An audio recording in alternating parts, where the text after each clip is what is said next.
너희가 사람들에게 은총을 더욱 받아라. 아멘. 할렐루야. 수요기도에 나오신 우리 모든 성도님들을 환영합니다. 오늘 특별히 반주해 주신 우리 집사님 감사합니다. 네. 어제 인터넷 뉴스에 이런 기사가 올라왔습니다. 제목이 이 제목이었어요. 물고기 때 입 벌리고 죽어.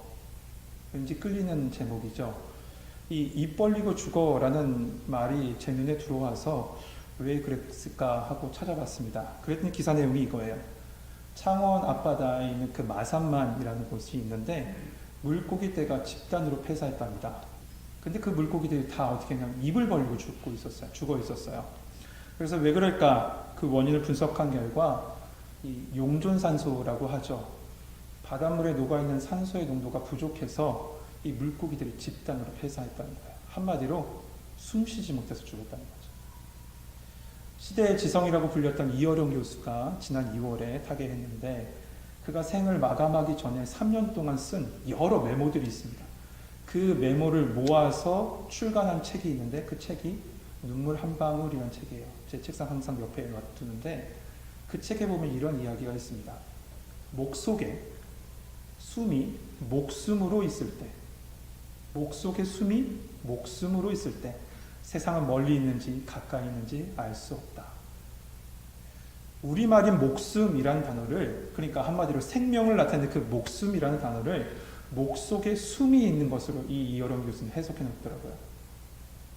세상의 모든 만물은 폐사한 물고기처럼 숨쉬지 않으면 죽습니다. 인간도 목 속에 숨이 끊어지면 세상을 떠나게 될 수밖에 없어요. 그런데 여러분, 우리의 영혼도 마찬가지예요. 말씀의 양식을 먹지 않고 기도의 호흡을 하지 않으면 우리의 영혼도 죽습니다. 수요 기도에는 그래서 저는 이렇게 생각합니다. 답답한 현실 속에 막 살다가 목맥히는 현실 속에 살다가 말씀의 양식을 먹고 기도의 호흡을 하는 시간이다. 아멘. 여러분 이 시간에 말씀으로 영의 양식을 채우시고 기도로 호흡하심으로 말미암아 여러분의 영혼의 쉼과 회복과 새로운 힘을 얻는 은혜의 시간 되시길 주님의 이름으로 축복합니다. 아멘. 한 상품을 광고하는 데 있어서 여러 가지 방법이 있다라고 하죠. 이 제품의 아주 고급스러움을 부각시키는 방법이 한 방법이 있고 또한 한정된 기간에 특별한 혜택을 준다라고 하면서 막 소비를 독촉하는 방법이 있습니다. 이 카피나 마케팅이 한 방법인데요. 여러분 이런 방법에 당해서 우리도 모르는 사이에 홈쇼핑에 전화번호를 막 누르고 계신 여러분의 모습 기억하시죠? 예, 분명히 지금 그렇게 사시고 나서 집안 창고에다가 쟁겨놓는 물건이 분명히 있을 겁니다. 그런 방법이 있어요.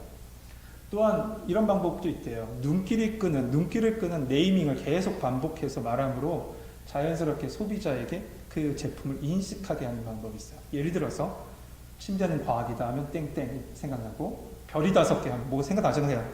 그렇죠? 그처럼 그런 것이 이제 자연스럽게 인식되는 방법이 있습니다.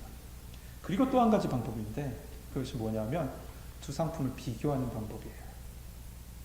오늘 말씀의 제목은 엘리의 아들들과 사무엘입니다. 제목에서 느껴지는 바와 같이 말씀은 엘리의 아들들과 그 사무엘을 지금 비교하고 있습니다. 은혜를 잃어버리고 몰락한 한 가정, 하나님의 은혜로 새롭게 일어나는 가정. 오늘 말씀을 보면서 우리의 신앙의 모습은 어떠한지 한번 돌아보고 하나님의 은혜에 머물며 하나님께 사랑받는 자로 다시 새롭게 세워진 여러분의 가정 되시길 주님의 이름으로 축복합니다. 아멘. 우리 12절 말씀 같이 한번 읽어봅시다. 12절 같이 읽겠습니다. 시작. 아멘. 엘리 제사장은 이 사사시대 말기에 이 언약궤가 있는 실로의 성막에서 이 제사장 직분을 약 40년간 감당했던, 그러니까 당시의 최고의 종교 지도자가 바로 엘리입니다.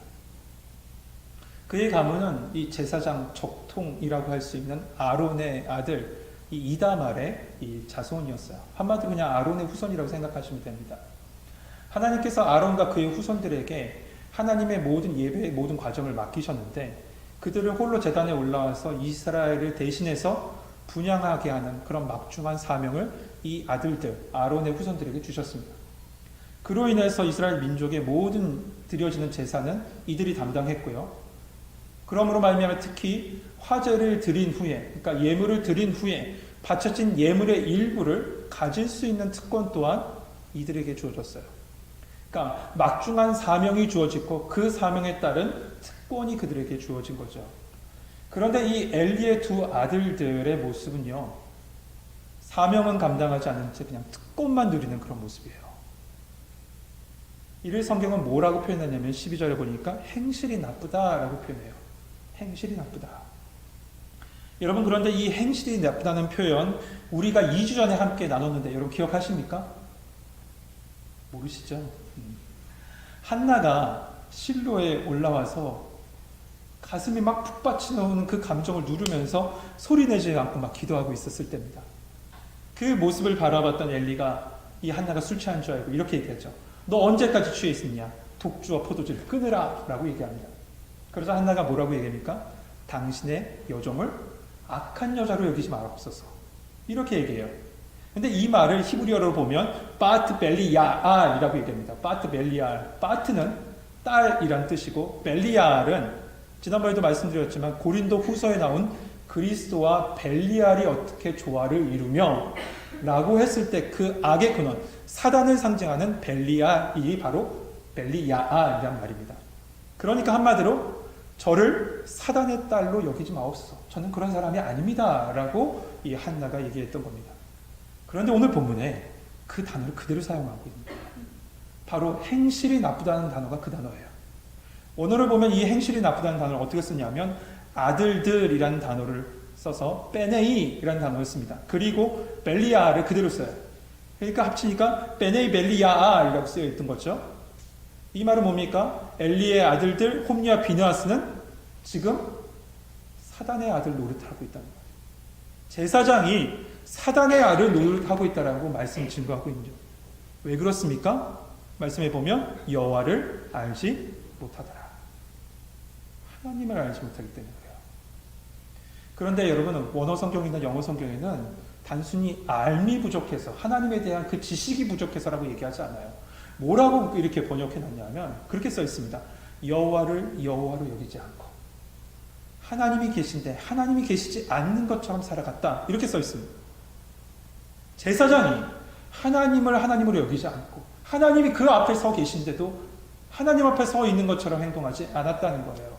그러니까 머리로는 하나님을 알고 입술로는 하나님을 말하는데 가슴과 행동은 무신론자였어요. 하나님이 없는 것처럼 살았다는 거죠. 그들이 누구라고요? 제사장이에요. 제사장. 엘리 제사장은 사실상 은퇴한 상태입니다. 지금은요. 그래서 사무엘상 1장 3절에 보면 실제적으로 그곳의 제사장은 누구라고 얘기했냐면 1장 3절에 홈리와 비느하스라고 분명히 기록하고 있어요. 그러니까 홈리와 비느하스 엘리의 아들들이 이 제사장 사명을 감당하고 있었어요. 그런데 그들은 하나님을 하나님으로 여기지도 않고 하나님이 계시지 않은 것처럼 행동하고 살았다는 거죠. 그 구체적인 모습이 13절에서부터 17절에 나옵니다. 우선 우리 13절, 14절 한번 봅시다. 그 제사장들이 백성에게 행한 관습은 이러하니 곧 어떤 사람이 제사를 드리고 그 고기를 삶을 때에 제사장의 사원이 손에 3살 갈고리를 가지고 와서 그것으로 냄비에나 솥에나 큰 솥에나 가마에 찔러 넣어 갈고리에 걸려 나오는 것은 제사장이 자기 것으로 가지되 실로에서 그곳에서 온 모든 이스라엘 사람에게 이같이 할 뿐 아니라. 레위기에 보면 이 모든 제사에는 제사장의 분깃이 있습니다. 번제를 드릴 때는 어떻게 제사장의 분깃이 되냐 하면 전체를 완전히 태우기 때문에 제사장은 가죽을 가졌대요. 그리고 속죄제나 화목제나 속건제 그때마다 특정한 부위의 고기가 제사장 분깃으로 따로 이렇게 정해져 있습니다. 이것은 율법에 규정되어 있는 거예요. 그런데 지금 어떤 모습이냐? 그 모든 것을 어기고 이 제사장이 사환들을 시켜서 갈고리를 가지고 다니면서 사람들한테 찾아가서 이 사람들이 제사를 드린 후에 그 남은 분깃으로 화목의 식탁을 만들려고 이 고기를 끓이고 있을 때 그들의 분깃을 갈고리로 갈취해 갔다는 거예요. 그런데 아주 재미있는 표현이 있습니다. 어떤 표현이냐면 냄비에나 솥에나 큰 솥에나 가마에다 찔러 넣어 갈고리로 가져갔다라고 얘기하죠. 크기의 얘기를 하는 거예요. 남겨진 고기를 삶으려고 하니 그 크기에 맞는 용기에 막 삶아야 되잖아요. 그러니까 냄비, 조금 더 큰 솥, 더 큰 솥, 가마. 이렇게 그 크기에 상관없이 이 제사장들의 사관들은 갈고리를 가지고 가면서 다 갈취해 간 거예요. 그러니까 생각해 보면 형편이 어려워서 작은 재물을 드렸던 가정은 이 화목의 식탁을 나누려고 고기를 삶다가 이들에 의해서 다 뺏기고 고기는 먹지 못하고 국물만 먹는 모습이 그들의 모습이었다는 거죠.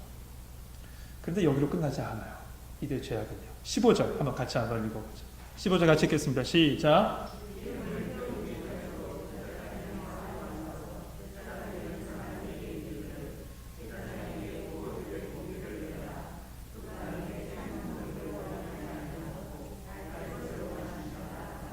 아멘. 사환들이 기름을 태우기 전에도 제사장은 삶은 고기를 싫어한다. 그래서 날고기를 이렇게 갈취해 갔다라고 얘기해요. 기름을 태우기 전이란 말이 뭘까요? 기름을 태우기 전이란 말은 여러분 제사를 드리기 전이란 얘기입니다.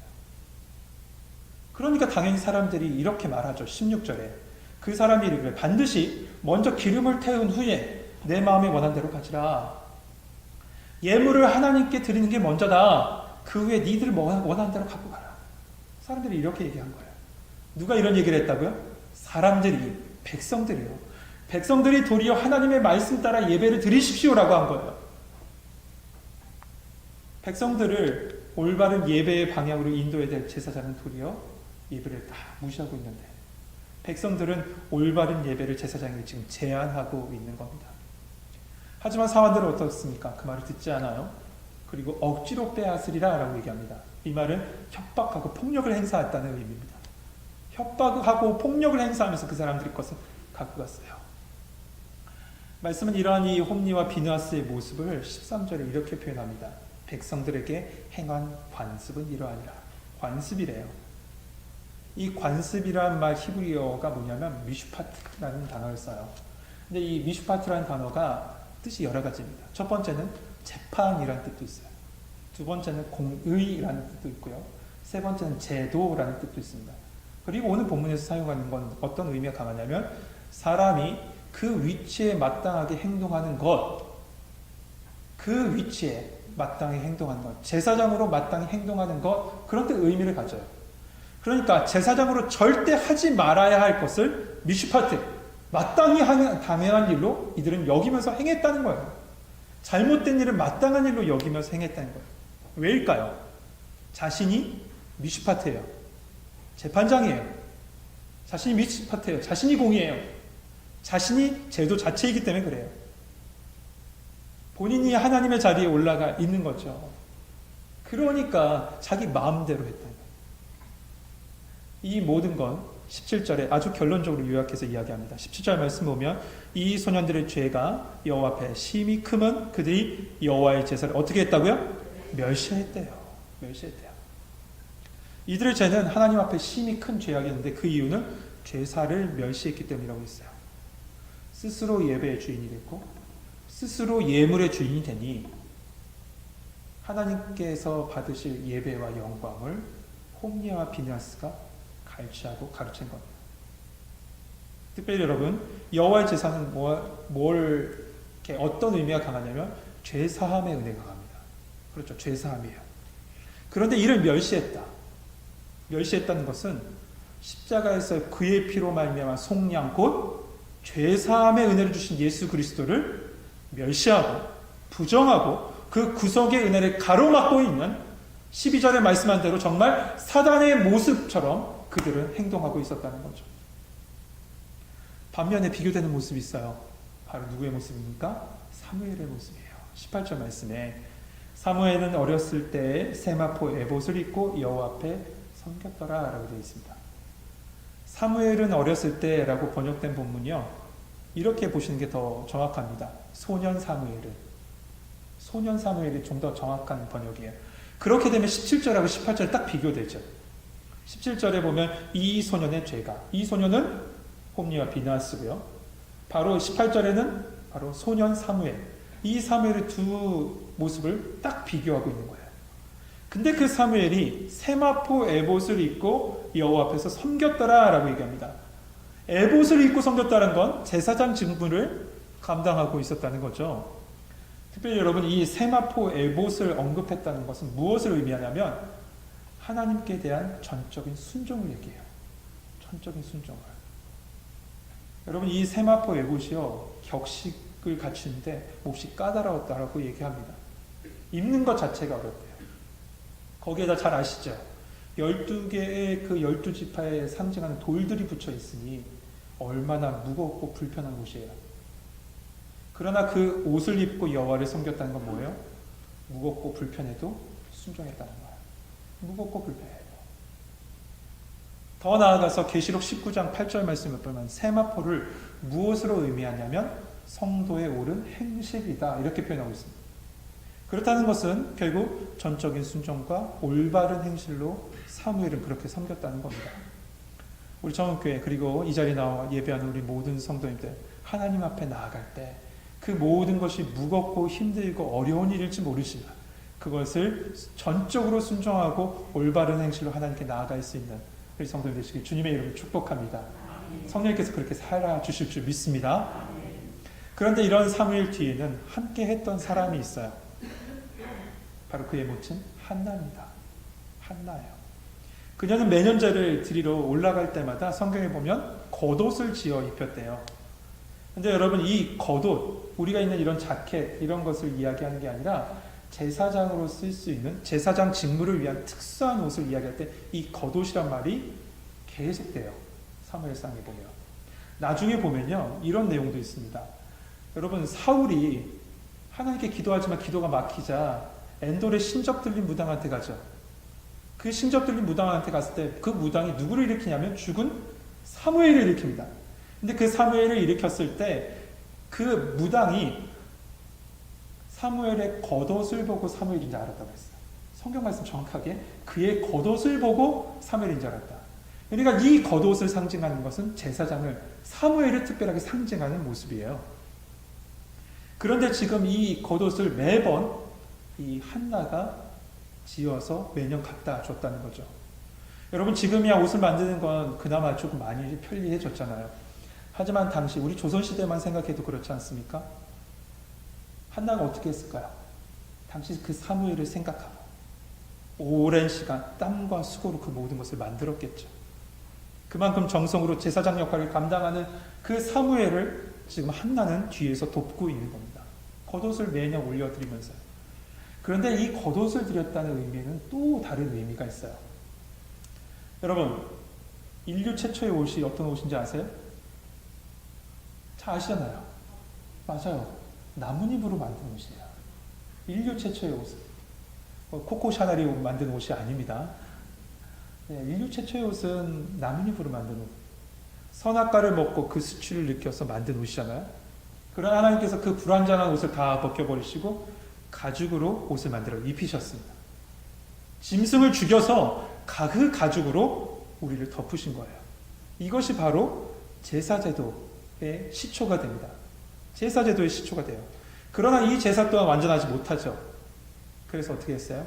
예수님께서 직접 하나님의 어린 양이 되셔서 그의 피로 우리를 정결하게 하셨을 뿐만 아니라 그의 옷으로 우리의 모든 수치를 가려주셨습니다. 할렐루야. 그래서 히브리 기자는 이렇게 얘기합니다.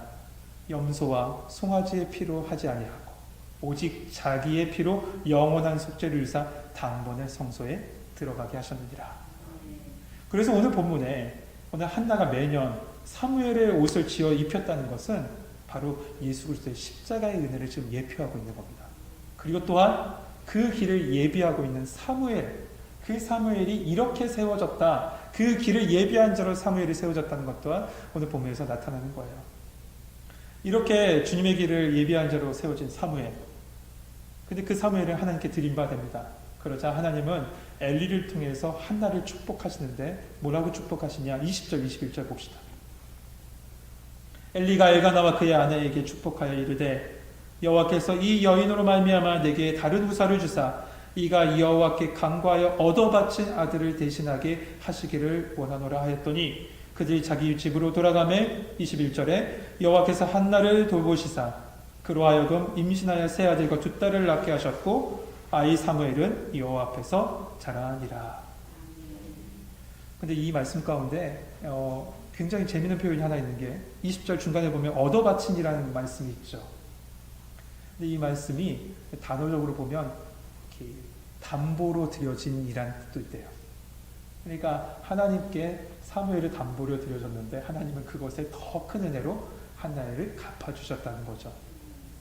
이렇게 하나님의 앞에서 자라갔던 사무엘, 그리고 은혜 속에 살고 있는 한나의 모습과 달리 그 엘리의 아들들의 더 심각한 악행과 이것을 대하는 엘리의 모습이 22절에서부터 25절에 쭉 나옵니다. 앞서 말씀드린 대로 이 제사장전에서 악행을 이 엘리의 아들들은 저질렀을 뿐만 아니라 말씀해 보니까 성전에서 수종드는 여인을 범하는 죄까지 막 그렇게 벌입니다. 이 소식을 엘리가 듣고 아들들에게 이렇게 얘기하죠. 23절 24절에 보면 그들에게 이르되 너희가 어찌하여 이런 일을 하느냐, 내가 너희의 악행을 이 모든 백성에게서 듣노라. 내 아들들아 그리하지 말라. 내가 들리는 소문이 좋지 아니하니라. 너희가 여호와의 백성으로 범죄하게 하는도다. 그러면서 이어서 아주 중요한 말을 합니다. 25절 같이 한번 읽어봅시다. 같이 읽겠습니다. 시작.